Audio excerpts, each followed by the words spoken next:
ಘಟನೆಗಳು, ಸ್ಮರಣೀಯ ಅನುಭವಗಳು, ಘಟನೆಗಳು ಇವು ಅಸಂಖ್ಯ ಇದೆ. ಒಂದು ಒಂದು ಒಬ್ಬ ಭಜಕನಿಗೆ ಅಥವಾ ಒಬ್ಬ ಭಕ್ತನಿಗೆ ಏನೋ ಒಂದು ಸಮಸ್ಯೆ ಆದಾಗ ಎಲ್ಲವೂ ಪರಿಹಾರ್ಯಗಳು ಅಂತ ಹೇಳಲಿಕ್ಕೆ ಬರುತ್ತೆ. ಬೇರೆ ಬೇರೆ ಹಂತದಲ್ಲಿ ನಿಮ್ಮನ್ನು ಒಂದು ವಿಧಿಗೆ ನೀವು ಬಂದು ಅವರಿಗೆ ಒಂದು ಸಮಾಧಾನ ಕೊಟ್ಟಾಗ ಎಲ್ಲವೂ ವರ್ಕೌಟ್ ಆಗ್ತದೆ ಅಂತ ಹೇಳಲಿಕ್ಕೆ ಬರೋದಿಲ್ಲ. ಆದರೆ ವರ್ಕೌಟ್ ಆಗಿರುವಂಥದ್ದು ನೋಡಿದರೆ ಹೆಚ್ಚಾಗಿ ನಮ್ಮಲ್ಲಿ ಬರುವಂಥದ್ದು ರೋಗಗಳಿಗೆ ಸಂಬಂಧಪಟ್ಟ, ಚರ್ಮ ರೋಗಗಳಿಗೆ, ಕಣ್ಣು ಇಲ್ಲ ಹೀಗೆಲ್ಲ. ಅಂದರೆ ನಾಗನನ್ನು ನಾವು ಚರ್ಮ ವ್ಯಾಧಿಗಳಿಗೆ, ದೃಷ್ಟಿದೋಷಗಳಿಗೆ, ಸಂತತಿಹೀನತೆಗೆ ನಾವು ಆರಾಧನೆ ಮಾಡುವಂಥ ಒಂದು ಕ್ರಮ ಈ ಒಂದು ಪರಶುರಾಮ ಸೃಷ್ಟಿಯಲ್ಲಿ. ಹಾಗಿರುವಾಗ ದೈಹಿಕವಾಗಿ ಅಥವಾ ಎಲ್ಲವೂ ಸರಿಯಾಗಿ ಇದ್ದುಕೊಂಡೇ ಆಗಲಿಲ್ಲ ಅಂತ ಹೇಳುವಾಗ ಈಗ ಅದಕ್ಕೆ ದೈವಿಕವಾಗಿ ನಾವು ತಾಪತ್ರಯಗಳಂತೇಳಿ ಯಾವಾಗ ಹೇಳ್ತೀವಿ, ಆದಿ ದೈವಿಕ, ಆದಿ ಭೌತಿಕ ಮತ್ತು ಆಧ್ಯಾತ್ಮಿಕ. ಹೀಗೆ ಇರುವಾಗ ದೈವಿಕವಾದಂಥದ್ದು, ಭೌತಿಕವಾದಂಥದ್ದು ಮತ್ತು ಆತ್ಮಿಕವಾದಂಥ ದೋಷಗಳಿಗೆ ನಾವು ಬೇಕಾದಂಥ ಪ್ರಾಯಶ್ಚಿತ್ತಗಳನ್ನು ಮಾಡಿ ಸರಿ ಮಾಡಿಸಿಕೊಂಡ್ರೆ ಸಮಸ್ಯೆಗಳು ಒಂದು ಹಂತಕ್ಕೆ ಮುಟ್ತವೆ.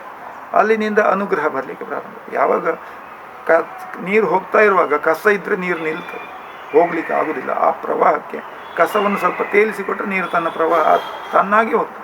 ಅದಕ್ಕೆ ಬೇರೆ ನೀವು ಚಾನಲೈಸ್ ಮಾಡಿ ಕೊಡಬೇಕಾದ ಕಸ ತೆಗೆದ್ರೆ ಸಾಕು ಅಷ್ಟು. ನಿಮ್ಮಲ್ಲಿರೋ ನೈತ್ಯಾತ್ಮಕವಾದಂಥ ವಿಧಾನಗಳು ತೆಗೆದ್ರೆ, ಈಗ ಒಂದು ಪ್ರತಿಮೆ ಅಥವಾ ಒಂದು ಬಿಂಬವನ್ನು ಮಾಡಬೇಕಾದ್ರೆ ಕಲ್ಲಿನಲ್ಲೇ ಮಾಡಬೇಕು. ಅವ ಏನು ಮಾಡ್ತಾನೆ ಶಿಲ್ಪಿ, ಬೇಡದಿದ್ದದನ್ನೆಲ್ಲ ತೆಗೆದುಬಿಟ್ಟು ಆವಾಗ ಬೇಕಾದದ್ದು ಮಾತ್ರ ಅಲ್ಲಿ ಉಳ್ಬೋದು ಅಷ್ಟೇ. ಸೇಮ್ ಬೇಡದಿದ್ದದಂದರೆ ಎಂಥದ್ದು, ನಿಮ್ಮಲ್ಲಿ ಆಗ ಅನಗತ್ಯವಾಗಿ ಅದು ಇದ್ದರೆ ನಿಮಗೆ ಅದರ ಬೆನಿಫಿಟ್ ಸಿಕ್ಕುವುದಿಲ್ಲ. ಹಾಗಾಗಿ ಇದು ಸವಾಲು ಅಂತೇಳಿ ತಗೊಂಡ್ರೆ ಸವಾಲು, ಅವಕಾಶಗಳು ಅಂತ ತಿಳ್ಕೊಂಡ್ರೆ ಅವಕಾಶ.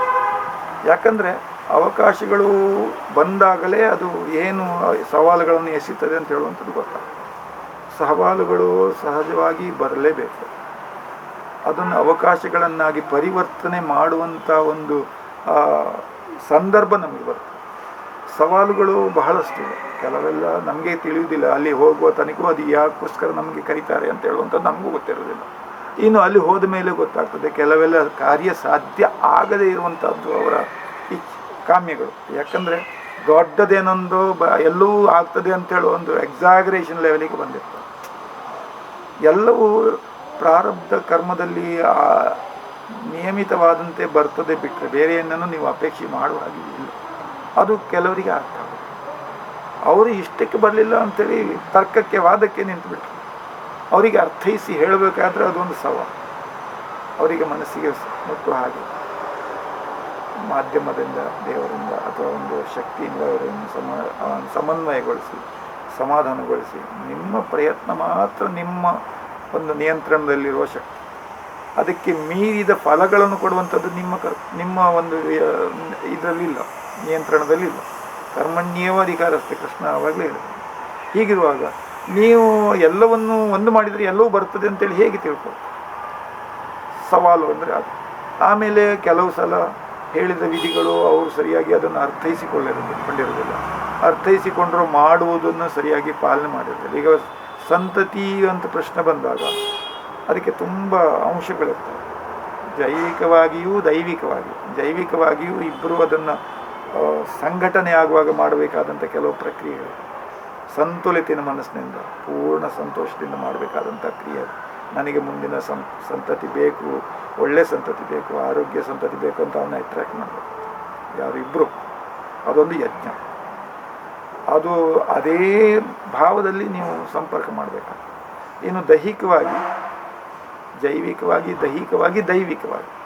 ಜೈವಿಕವಾಗಿ ನಾನು ಹೇಳಿದೆ ಇಬ್ಬರೂ ಸರಿಯಾಗಿರ್ಬೇಕು ಅವಳು. ಯಾಕಂದರೆ ಸಂತತಿಯ ಪ್ರಶ್ನೆ ಬರುವಾಗ ನಾವು ಇದು ತುಂಬ ಸೂಕ್ಷ್ಮವಾದಂಥ ವಿಚಾರ. ಹೇಳಿದನ್ನು ಅವರು ಅದೇ ರೀತಿಯಲ್ಲಿ ಅರ್ಥೈಸ್ಕೊಳ್ಬೇಕಂತ. ಅವರು ದಂಪತಿಗಳು ಅವನು ಎಲ್ಲಿಯೋ ಇರೋದು, ಇವಳೆಲ್ಲಿಯೋ ಇರೋದು, ಯಾವಾಗಲೂ ಆಗೋದು, ಸಂತತಿ ಆಗಲಿಲ್ಲ ಅಂತ ಹೇಳಿದ ಕಾರಣಕ್ಕೆ ಹೇಗೆ ಸರ್? ಸಂತತಿ ಆಗಬೇಕಾದ್ರೆ ಇಬ್ಬರು ಒಟ್ಟಿಗೆ ಜೀವಿಸಬೇಕು, ಒಟ್ಟಿಗೆ ಬೇಕಾದ ಕಾಲದಲ್ಲಿಯೇ ಅವರು ಸಂಘಟಿತರಾಗಬೇಕು. ಇವೆಲ್ಲ ವಿಚಾರಗಳಿದೆ. ಇವು ನಿಮ್ಮಿಂದ ಮಾಡಬೇಕಾದದನ್ನು ನೀವು ದೇವರಿಗೆ ಬಿಟ್ಟರೆ ಆಗ್ತದೆ, ಅದು ನೀವೇ ಮಾಡಬೇಕಾಗುತ್ತೆ.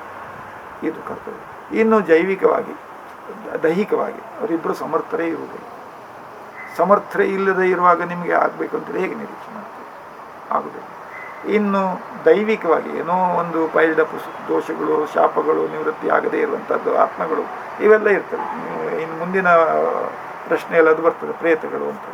ಹಾಗೆ ಅವರದ್ದೆಲ್ಲ ಒಂದು ಕೋಪ ಎಲ್ಲ ಇದ್ದಾಗ ಸಂತತಿಗೆ ಅವು ತಡೆ ಬರ್ತದೆ ಅಂತ ಹೇಳುವುದು ಸಾಮಾನ್ಯ ತಿಳುವಳಿಕೆ. ಪಿತೃಗಳ ಇದರಿಂದಾಗಿ ಪುತ್ರ ಸಂತತಿಗೆ ತೊಂದರೆ ಆಗ್ತದೆ, ಪುತ್ರ ಉತ್ಪತ್ತಿಗೆ ತೊಂದರೆ ಆಗ್ತದೆ ಅಂತ ಹೇಳುವಂಥದ್ದು ಒಂದು ನಂಬಿಕೆ ನಮ್ಮಲ್ಲಿ. ಹಾಗಿರುವಾಗ ಇವೆಲ್ಲವೂ ಸವಾಲುಗಳೇ. ಹೇಳಿದ ರೀತಿಯಲ್ಲೇ ಅವ್ರು ಮಾಡಬೇಕು. ಇನ್ನು ಮಾಡಿಸುವಲಿಕ್ಕೆ ಹೇಳಿದಂಥ ವಿಧಾನದಲ್ಲಿಯೇ ಮಾಡಬೇಕು, ಮಾಡಿಸಬೇಕಾದಂಥ ಸಮಯದಲ್ಲಿಯೇ ಮಾಡಬೇಕು. ಇದೆಲ್ಲವೂ ಇದೆ. ಅವರು ಅದನ್ನು ಅದೇ ರೀತಿಯಲ್ಲಿ ಅರ್ಥೈಸಿಕೊಂಡು ಮಾಡಿದರೆ ಅದು ಇಚ್ಛಿತವಾದಂಥ ಫಲವನ್ನು ಕೊಡ್ತದೆ. ಅದು ಒಂಥರ ನಿಮ್ಮ ಕೆಮಿಕಲ್ ಇದು ಥರ, ಯಾವುದು ಮಿಶ್ರಣದ ಥರ. ಇಂತಿಷ್ಟು ಆಕ್ಸೈಡು, ಇಂತಿಷ್ಟು ಇಂಗಾಲ ಹಾಕಿದರೆ ಇಂಗಾಲದ ಡೈಆಕ್ಸೈಡ್ ಆಯಿತು. ಹೀಗೆ ಅದೇ ರೀತಿ ಅದು ಹಾಕುವಂಥ ಪ್ರಮಾಣದಲ್ಲೇ ಹಾಕಬೇಕು. ಹಾಕುವ ಕಾಲದಲ್ಲೇ ಹಾಕಬೇಕು. ಎಷ್ಟು ಹಾಕಬೇಕು ಅಷ್ಟೇ ಹಾಕಬೇಕು. ಹೇಗೆ ಹಾಕಬೇಕು ಹಾಗೆ ಹಾಕಬೇಕು. ಒಟ್ಟು ಸುರಿದ್ರೂ ಆಗೋದಿಲ್ಲ, ಹಾಕದೇ ಇದ್ರೂ ಆಗೋದು. ಇದೆಲ್ಲ ಅವೆಲ್ಲವನ್ನು ನಿಮ್ಮ ಅನುಭವವೇ ಹೇಳು. ಪ್ರಾಮಾಣಿಕತೆ, ಶುದ್ಧತೆ ಇದು ಇಲ್ಲದೆ ಹೋದರೆ ಯಾವ ಪ್ರಕ್ರಿಯೆಯೂ ಫಲ ಕೊಡುವುದಿಲ್ಲ. ಪ್ರಾಮಾಣಿಕತೆ ಅಂದರೆ ನಮಗೆ ಆದಂಥ code of conduct, ethical codes ಇದೆ. ನಾವು ಏನು ಮಾಡ್ಬೋದು, ಏನು ಮಾಡಬಾರ್ದು, ಏನು ಮಾಡಬೇಕಾದದ್ದನ್ನು ಎಲ್ಲಿ ಮಾಡಬೇಕು, ಯಾರಿಗೆ ಮಾಡಬೇಕು, ಹೇಗೆ ಮಾಡಬೇಕು, ಇದು ನಮಗೆ ಗುರುವಿನಿಂದ ಬಂದದ್ದು. ಶುದ್ಧತೆ ಅಂತ ಹೇಳುವಂಥದ್ದು ತ್ರಿಕರಣವಾಗಿಯೂ ಇರಬೇಕು. ಕಾಯ ಅಂದರೆ ದೇಹ, ವಾಚ ಮನಸ್ಸು, ಇದು ಮಾತು ಮನಸ್ಸ, ಇವು ತ್ರಿಕರಣ ಶುದ್ಧವಾಗಿರಬೇಕು. ದೇಹ ಶುದ್ಧ ಇದ್ದರೆ ಮನಸ್ಸು ಶುದ್ಧ ಇರಬೇಕು, ಮನಸ್ಸು ಶುದ್ಧ ಇದ್ದರೆ ವಾಕ್ಯ ಶುದ್ಧ. ಯಾಕಂದರೆ ಈ ದೇಹ ಒಮ್ಮೆ ಒಂದು ಮಾಧ್ಯಮದ ಒಂದು ಆವೇಶಕ್ಕೆ ಒಳಗಾಗುವಾಗ ಇವು ಬೇಸಿಕ್ ಇನ್ಸ್ಟಿಂಕ್ಟ್ಗಳು ಇಲ್ಲದೆ ಹೋದರೆ ಅವು ಎಲ್ಲ ಸಿಗ್ನಲ್ಸ್ಗಳು ಏರ್ಪೇರ ಬರಬೇಕಾದ ಸಿಗ್ನಲ್ಸ್ಗಳು ಅರ್ಥೈಸಿಕೊಳ್ಳಿಕ್ಕಾಗೋದಿಲ್ಲ. ಸಿಗ್ನಲ್ಸ್ಗಳು ಇಲ್ಲಿಂದ ಆಚೆಗೆ ಟ್ರಾನ್ಸ್ಮಿಟ್ ಆಗೋದಿಲ್ಲ. ಆ ಥರ ಇದು ವಿಧಾನ. ಪ್ರಾಮಾಣಿಕತೆ ಅಂದರೆ ಒಂದು ಸಾಮಾಜಿಕ ಬದ್ಧತೆ. ಅದು ನೀವು ಪ್ರಾಮಾಣಿಕರಾಗಿ ಇದ್ದರೆ ನಡೀತದೆ. ಇಲ್ಲಿ ಇದೊಂದು ವ್ಯಾವಹಾರಿಕವಾಗಿ ನೀವು ಆಚರಿಸಬೇಕು. ಏನೋ ಒಂದು ಕೊಡ್ತಾನೆ, ಕೊಡೋದಿಲ್ಲ, ಕೊಟ್ಟದ್ದು ಕಡಿಮೆ ಆಯಿತು, ಈ ಥರ ಎಲ್ಲ ಬರಲೇಬಾರ್ದು. ಏನು ಕೊಟ್ಟರೆ ಅಷ್ಟು ತಪ್ಪು. ಯಾಕಂದರೆ ಕೊಡುವುದು ಅವ ಅಲ್ಲ, ನೀವು ಆರಾಧನೆ ಮಾಡುವಂಥ ಶಕ್ತಿ ನಿಮಗೆ ಕೊಡುವಂಥದ್ದು ಅಂತೇಳು ಆ ಥಾಟ್ಸ್ ಬೇಕು ನಿಮಗೆ, ಆ ಒಂದು ಯೋಜನೆ ಬೇಕು. ಆವಾಗ ಅದು ಪ್ರಾಮಾಣಿಕವಾಗಿ ಏನು ಕೊಟ್ಟರು ಆಯಿತು ಅಂತ ಹೇಳುವಾಗ ಅವನಿಗೂ ಸಹ ನಾನು ಕೊಟ್ಟದ್ದು ಕಡಿಮೆ ಆಯ್ತೇವೆ ಅಂತ ಹೇಳುವಂಥ ಭಾವ ಬರ್ತದೆ. ನೀವು ಡಿಮಾಂಡ್ ಮಾಡಿ ತಗೊಂಡು ಕೂಡ ಏನಾಗ್ತದೆ, ಅದು ಡೀಲ್ ಆಯಿತು. ಡೀಲ್ ಆಗ್ಬೋದು. ಅದು ಒಮ್ಮೆ ಅವನಿಗೆ ಅನುಭವಕ್ಕೆ ಬಂತು, ಅವನಿಗೆ ಅನುಭೂತಿಯಾಗಿ ಕನ್ವರ್ಷನ್ ಆಯಿತು, ಅವನಿಗೆ ಖುಷಿಯಿಂದ ಇನ್ನೊಂದು ಸಲ ಅವರನ್ನು ಕರೆಸಿ ನಾವು ಸೇವೆ ಮಾಡಿದ್ದೇವೆ, ಅವ್ರ ಹತ್ರ ಪ್ರಸಾದಗಳು, ಈ ಥರ ಭಾವ ಬರಬೇಕು. ಹಾಗಾಗಿ ನನ್ನ ವೈಯಕ್ತಿಕ ನಾನು ಹೇಳೋದಾದರೆ, ನನ್ನನ್ನು ಒಮ್ಮೆ ಕರೆದು ಇನ್ನೊಂದು ಸಲ ನನ್ನನ್ನೇ ಕರೀತಾರೆ. ಯಾಕಂದರೆ ನಾನು ಕೊಟ್ಟದ್ದನ್ನು ಕೌಂಟ್ ಸಹ ಮಾಡೋದಿಲ್ಲ. ಅವ್ರು ಏನು ಕೊಟ್ಟಿದ್ದಾರೆ ತೆಗೆದಿಟ್ಟು ಅದನ್ನು ಹಾಗೆ ದೇವ್ರ ಕೈ, ಮತ್ತು ನಾನು ಹಾಗೆ ಅದನ್ನು ವಿನಿಯೋಗ ಮಾಡಿದ್ದೇನೆ. ನಮಗೆ ಅದು ಬೇಡ.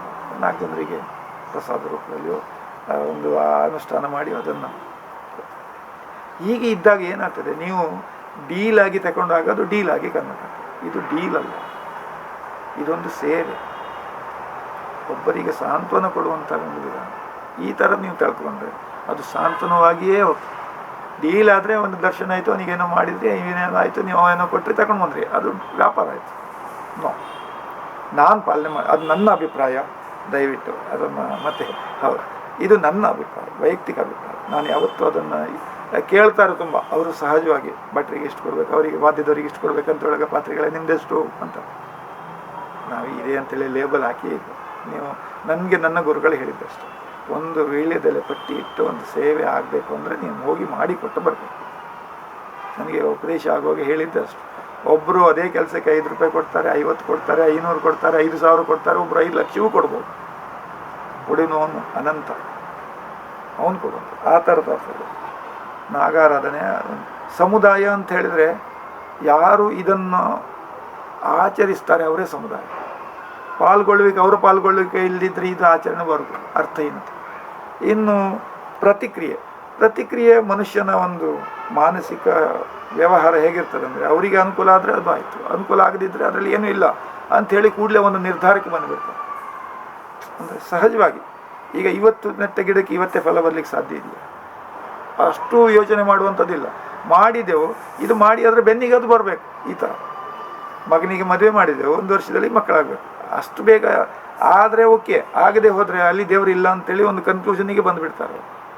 ಅದು ಬದ್ಧತೆ ಮತ್ತು ಪಾಲ್ಗೊಳ್ಬೇಕಂದ್ರೆ ನೀವು ದೇವರ ಒಂದು ಬಳಿಗೆ ಹೋಗಿ ಅಪೀಲ್ ಕೊಟ್ರಿ, ಕೋರ್ಟಲ್ಲಿ ಕೇಸ್ ಲಾಡ್ ಮಾಡಿ ಕೂಡಲೇ ವರ್ಡಿಕ್ಟ್ ಬರ್ತದ, ಹಿಯರಿಂಗು ಆಮೇಲೆ ವಿಚಾರಣೆ ಇವೆಲ್ಲ ಆದ ಬಳಿಕ ಅವನು ಕೂತ್ಕೊಂಡು ಒಂದು ತೀರ್ಪು ಕೊಡಬೇಕು ನ್ಯಾಯಾಧೀಶ.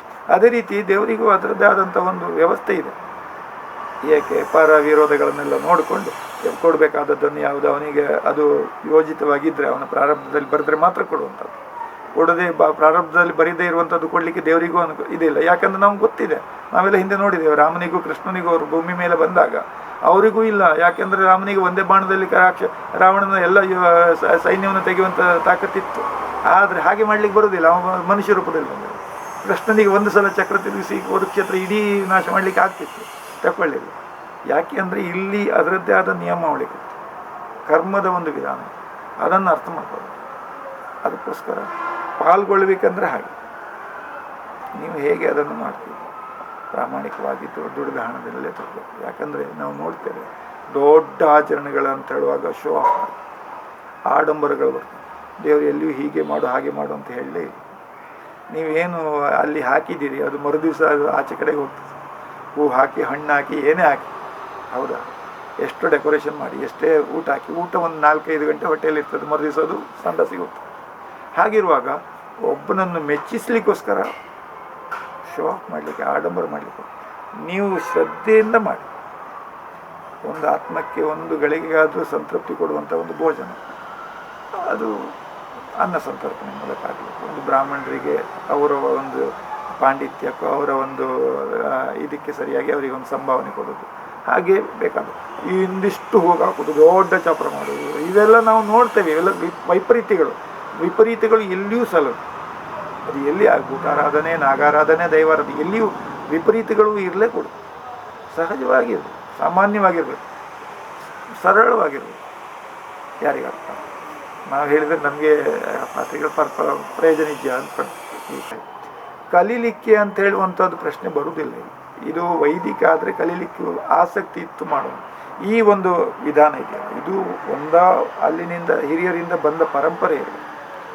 ಈಗ ಪೋಲ ಅಥವಾ ಪರವರಿಗೆ ಅವರದೊಂದು ಮನೆಯ ಒಂದು ವೃತ್ತಿ, ಅದನ್ನು ಅವರು ವೃತ್ತಿಯಾಗಿ ಆಚರಿಸ್ತಾರೆ. ಪಾತ್ರಿಗಳು ಅಥವಾ ದೈವದ ಪಾತ್ರಿಗಳಿಗೆ ಅವರದ್ದೇ ಆದಂಥ ಒಂದು ಮನೆತನ ಪರಂಪರೆ ಇದೆ. ನಾಗನದ್ದು ಹಾಗೆ ಅದೇ ಪರಂಪರೆಯಲ್ಲಿ ಇಂಥದ್ದಾದರೆ ಮಾತ್ರ. ಈಗ 3ನೇಯವನಿಗೆ ಅಲ್ಲಿ ಅವಕಾಶ ಬರುವುದು ಬಹಳ ಕಡಿಮೆ. ಹಾಗಾಗಿ ಇದು ಕಲೀಲಿಕ್ಕಾಗಿ ಆ ವೃತ್ತಿ ಈ ಒಂದು ಇದಕ್ಕೆ ಅನ್ವಯ ಆಗೋದು. ನೀವು ಬೇರೆ ವೃತ್ತಿ ಹೌದು, ಈಗ ವೈದಿಕರು ನೀವು ಆಸಕ್ತಿ ಇದ್ದರೆ ಕಲಿಬೋದು. ಇಲ್ಲಿ ಆಸಕ್ತಿ ಇದೆ ಅಂತೇಳಿ ನಾವು ಆವೇಶ ತರಿಸ್ಕೊಳ್ಲಿಕ್ಕೆ ಆಗೋದು. ಆವೇಶ ಬರಲಿಕ್ಕೆ ಅದರದ್ದೇ ಆದಂಥ ವಿಧಾನಗಳುಂಟು. ಅಂದರೆ ದೈವವು ನಿಮ್ಮನ್ನು ನಿರ್ಣಯ ಮಾಡಬೇಕು, ಅಥವಾ ಆ ಶಕ್ತಿಯೇ ನಿಮ್ಮನ್ನು ನೀನು ಸೂಕ್ತ ಅಂತೇಳಿ ಅದನ್ನು ಬಂದರೆ ಮಾತ್ರ ಅಲ್ಲಿಂದ ನಿಮಗೆ ಕನೆಕ್ಟಿವಿಟಿ ಸಿಗ್ತದೆ. ಇಲ್ಲಾಂದರೆ ನೀವು ಮಾಡ್ಬೋದು, ಎಲ್ಲ ಆಗ್ಬೋದು, ಆದರೆ ನಿಮಗೆ ಇಚ್ಛಿತವಾದಂಥ ಪರಿಣಾಮಗಳು ಸಿಗುವುದಿಲ್ಲ. ಈ ಒಂದು ಪ್ರಶ್ನೆ ಬಂದಾಗ, ಯಾಕಂದರೆ ಇವೆಲ್ಲ ನಿಯಮಗಳು, ವೈದಿಕ ವಿಧಿವಿಧಾನಗಳು ಎಲ್ಲ ರೂಪುಗೊಂಡದ್ದು ಹಿಂದಿನ ಒಂದು ನಮ್ಮ ಜೀವನದ ಶೈಲಿಯಲ್ಲಿ. ಇಂದಿನ ಜೀವನ ಶೈಲಿ ತುಂಬ ಅಭಿವೃದ್ಧಿ ಆಗಿದೆ. ಮನುಷ್ಯ ಅವನೇ, ಗಾಳಿ ಬೆಳಕು ಸೂರ್ಯ ಚಂದ್ರರು ಅವರೇ, ಆದರೆ ನಡೆಯುವಂಥ ವಿಧಾನಗಳು ಬದಲಾವಣೆ. ಸಮತೋಲನಗೊಳಿಸುವುದೇ ಮತ್ತೆಂತಲ್ಲ, ಅಲೈನಿಂಗ್. ನಾವು ಅದನ್ನು ಹೇಗೆ ಇಂಟಗ್ರೇಟ್ ಮಾಡ್ಕೊಳ್ತೇವೆ ಅಥವಾ ಹೇಗೆ ಸಿಂಕ್ರನೈಸ್ ಮಾಡ್ತೇವೆ ಅಂತ ಹೇಳುವಂಥದ್ದು. ದೈವಿ ಸಹಾಯ ಅಥವಾ ದೈವಿ ಒಂದು ಶಕ್ತಿಯ ಅನುಗ್ರಹ ಎಲ್ಲರಿಗೂ ಬೇಕು, ಇದು ನಿಸ್ಸಂಶಯ.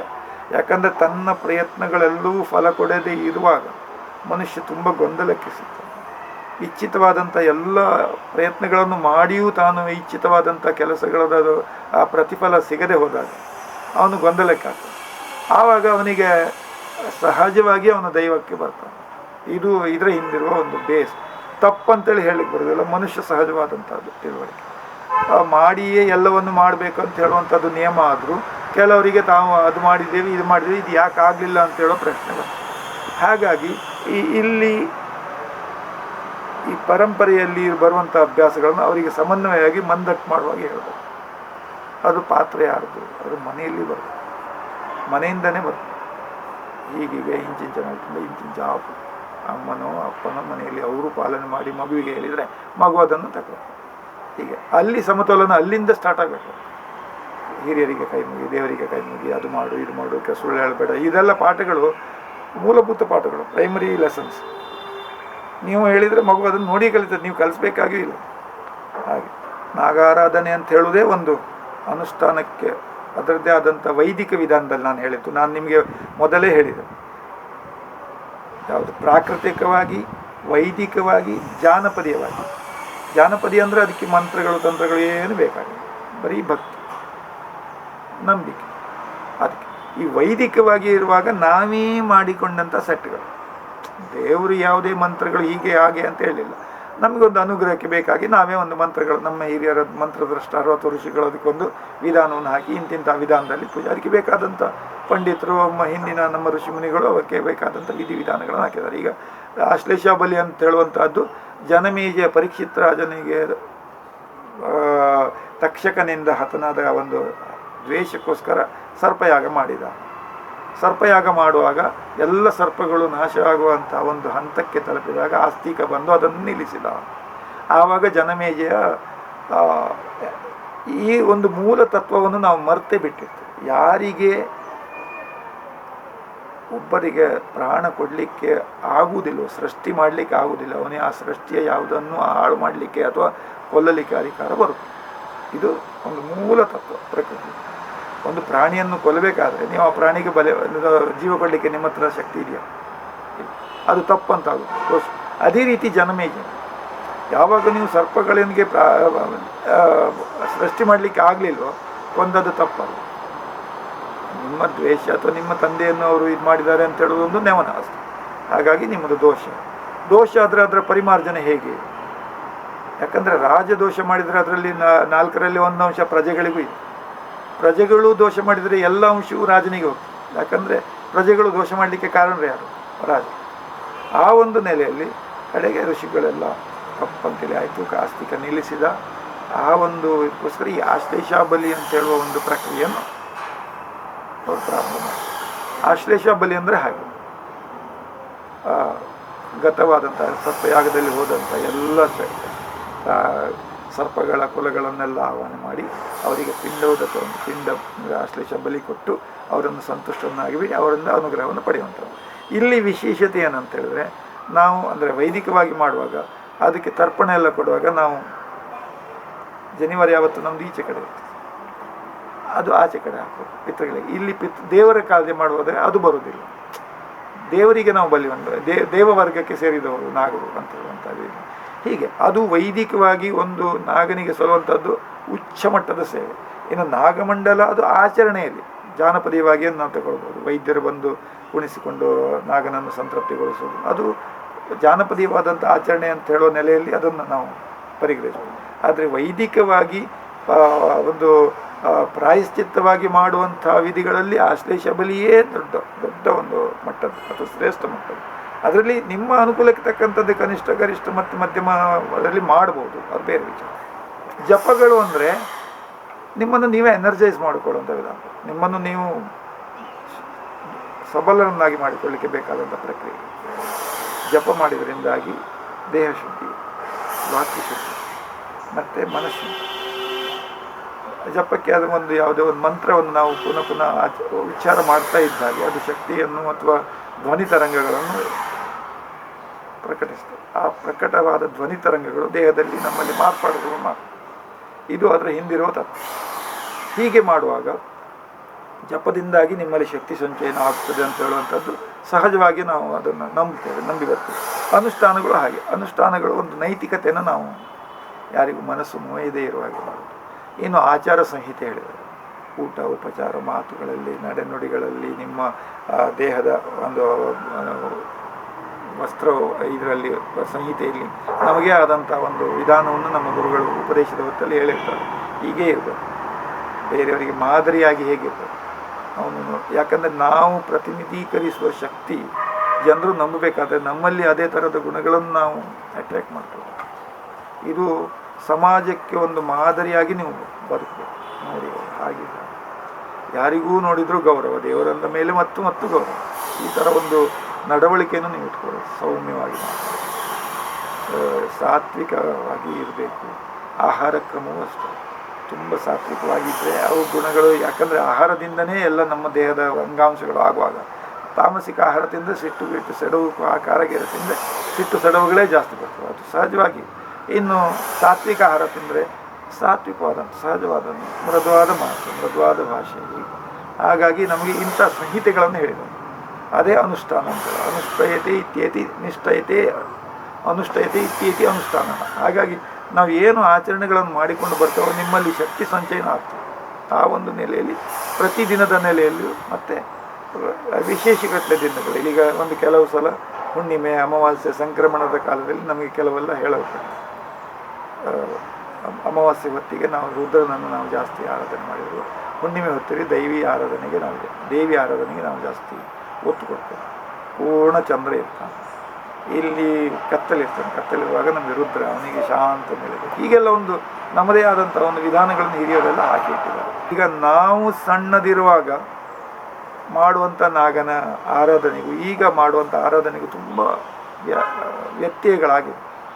ನಾಗನ ಆರಾಧನೆ ಅದು ಹೆದರಿಸುವ ಮಟ್ಟಕ್ಕೆ ಬಂದು ನಿಂತಿದೆ. ಅದು ಹಾಗಾಗಬಾರ್ದು. ನಾಗನನ್ನು ನಾವು ಭಕ್ತಿ ಪ್ರೀತಿಯಿಂದನೇ ಆರಾಧನೆ ಮಾಡಬೇಕು. ಅದು ಹೋಗಿ ಈಗ ಹೆದರಿಯುವಂಥ ಒಂದು ವಾತಾವರಣ ನಿರ್ಮಾಣ ಆಗಿದೆ. ಮತ್ತು ನಾಗ ಅಂತ ಹೇಳುವಂಥದ್ದು ನಾನು ಮೊದಲೇ ಹೇಳಿದೆ, ಒಂದು ಮನೆಗೆ, ಒಂದು ಗ್ರಾಮಕ್ಕೆ, ಒಂದು ಊರಿಗೆ ಒಂದು ಬನ, ಅಲ್ಲಿಯೇ ಹೋಗಿ ಆರಾಧನೆ ಮಾಡುವುದೇ ವಿಹಿತವಾದಂಥ ವಿಧಾನ. ಅಲ್ಲಿ ಅಂದರೆ ಆ ಲೈಫ್ ಸೈಕಲ್ ಅಲ್ಲೇ ಕಂಪ್ಲೀಟ್ ಆಗ್ತದೆ. ಹಾಗಾಗಿ ಅದನ್ನು ಒಂದು ಕಾಲಘಟ್ಟ ಏನೇ ಬಂದರೂ ಅದೇ ಪ್ರಕೃತಿ, ಅದೇ ರೀತಿ ಮಳೆ, ಅದೇ ರೀತಿ ಬಿಸಿಲಿರುವಾಗ ಇದನ್ನು ನೀವು ಹೇಗೆ ಬದಲಾವಣೆ ಮಾಡಿ?